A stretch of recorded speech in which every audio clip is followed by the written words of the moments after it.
Hi dear friends and subscribers, welcome to the Cricket Happening Show with your host Ram.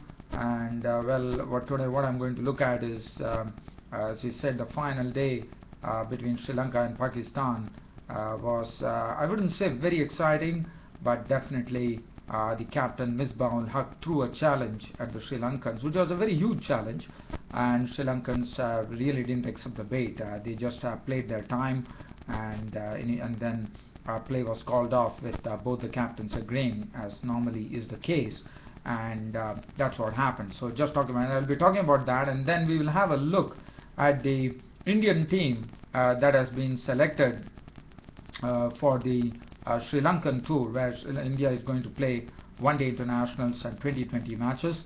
We'll look at that, where Sehwag and Zaheer Khan are again coming back to the Indian team. So India are at full strength. So we'll talk about that. But first, let's look at the Sri Lanka versus Pakistan game. Yesterday, I was talking about it. I was telling you there was some life breathed into it by the Pakistani bowlers. But today, today's feature was Kumar Sangakkara went on to make 192, missing his double century, which was very, very sad. In fact, Sangakkara could have actually bided. He actually went for a shot which tried to hoist Rahman, and he was out for 192, but he got good support from Angelo Matthews, who made a very good 47, which actually helped Sri Lanka to actually avoid the follow-on and finish at 391 and make Pakistan bat again. So he made 47. Prasanna Jayawardene was out for 6. Kulashekara was out for a duck, and it was there was nothing. Once Kumar Sangakkara and Matthews' stand was broken, it was all over. There was nothing that they could go, because it was very good that Angelo Matthews stayed there and helped Sangakkara. He was there with Sangakkara, but the good thing happened for Sri Lanka is they avoided the follow-on. So they finished at 391 all out. Thus they're getting it was a 260 lead that Pakistan got.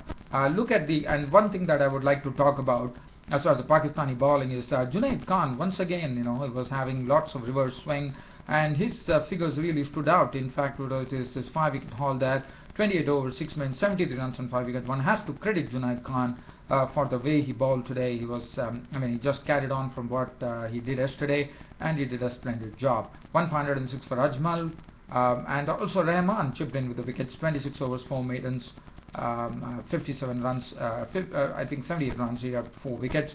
Pakistan, they started off with Mohammad Hafiz and Tawfiq Umar, and they meant business right from the word go, because what Misbah-ul-Haq's strategy was to definitely try to get a result out of it as far as possible. So that's what one has to really admire the Pakistani captain Misbah-ul-Haq for doing this. And with 260 runs on, Pakistan finished at 100 for 2, and that was the time Misbah-ul-Haq, the captain, declared. But there were certain few things that Misbah-ul-Haq made which really was very good.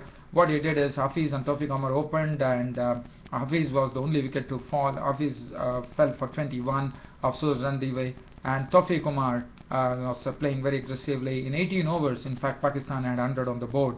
Tawfiq Umar was playing his strokes. He was an unbeaten 42, but Abdul Rahman was promoted in the batting order. He came one drop, and he just lashed his way on to 36 of probably 21 deliveries, and he was bowled Randiwe for 36. But the good thing was that Abdul Rahman really meant business, 3 4s and 3 6s, and what it really showed that Abdul Rahman could be used as a pinch hitter even in one-day internationals. That was very good thinking on the part of Misbah-ul-Haq. I always felt Abdul Rahman is the one who really likes to go hard at the ball, and that's what he did. He did that to a nicety. 36 runs. He was the victim of Randiwe. Adnan Akmal came in, couldn't contribute, and that was the time Misbah-ul-Haq declared at 100 for 2. So that set a target of 360 runs for Sri Lanka, which was a huge task. Only 37 overs remained, and it was a really huge task for Sri Lanka. As you know, 551 was what Pakistan put on the board in the first innings. Sri Lanka replied with 391. Thus, it was a 260 run lead, and then Pakistan made 100 for 2 declared.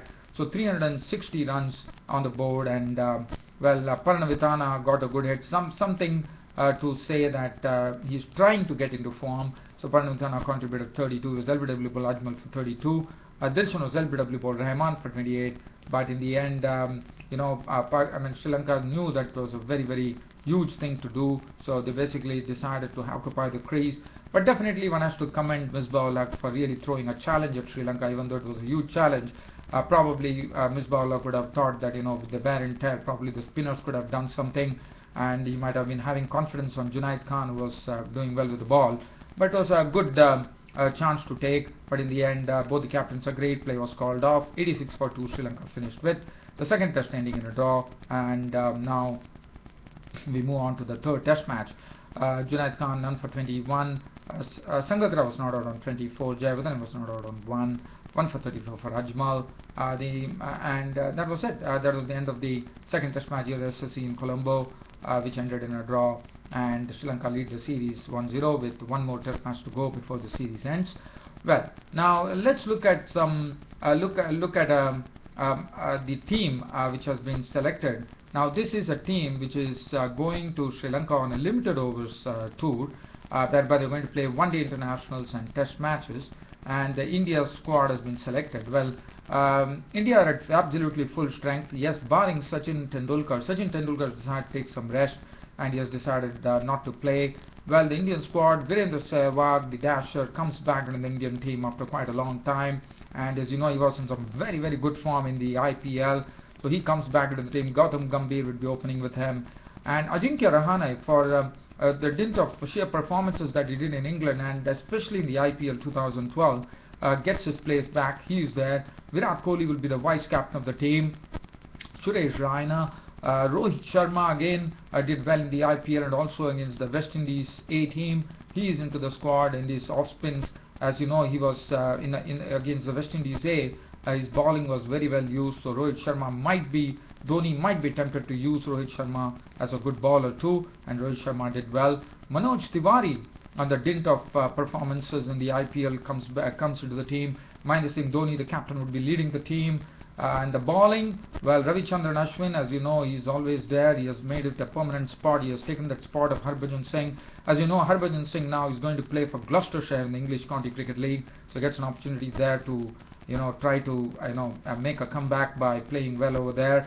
Pragya Anoja, I'm very happy for Pragya Anoja because he's the best left-arm spinner in India right now. And I thought he's the one. He definitely has to be included. I would rather see Pragya Anoja being included in the test matches too, because I feel he's a real quality left-arm spinner that India has. And Pragya Anoja comes into the Indian the one-day squad, and he can also bowl very economically. So he is there. And Zaheer Khan, after a long time, comes back. And Zaheer Khan is the breakthrough bowler for India, basically gives India the breakthrough. And then we have Umesh Yadav, who did well in Australia. He comes back. Ashok Dinda has been doing well, so he gets a nod ahead of certain other bowlers like Irfan Pathan, then Vinay Kumar. So it's a young team. Young bowling squad. Zaheer Khan is the most experienced there, and Rahul Sharma, the right-arm leggy, into the team. What is missing here is Yusuf Pathan. The Pathan brothers are missing. Yusuf Pathan and Irfan Pathan. Irfan Pathan and Yusuf Pathan did well. The selectors probably. I thought Irfan Pathan brings the all-round ability. I thought Irfan Pathan could have been included, but the Indian selection squad has gone for this particular squad. But I thought Yusuf Pathan, in one-day internationals or 2020, I thought is always a certainty. But that is my feeling. And the only notable omission is Ravindra Jadeja has not been included. And this is the team that is going to play Sri Lanka. Probably before the T20 World Cup. So this is the team which has been selected. I don't have much to really talk about other than that. Right now what I know about the third one-day international which is going on, as you know, England has to just win this particular match at Edgbaston to actually get the series, get a winning lead in the series, and actually probably win the series, because it's a five-match one-day international series. But currently rain has played spoil sport. There's lots of water on the ground. It's raining, and one is still hoping. There's still hope against hope that play could be possible, and we might have a limited overs version over there. Probably not 50 overs, probably 20 overs game. We are still waiting. There's no news as yet, but still it's raining over there in Edgbaston. And if England win, well, they take the series against Australia 3-0, and then we have only two, which is a formality. But whether it is going to be played, and Australia definitely would like to stop England in their tracks and get a win under the belt and put the pressure on England when it comes to the fourth one-day international. I'd only hope that the play starts at that Edgbaston. Other than that, I don't have anything else to say. Well, dear fans, friends and subscribers, on this note, your host Ram is going to leave you on this Cricket Happening show, and I will see you all tomorrow. Until then, it's goodbye. Thank you.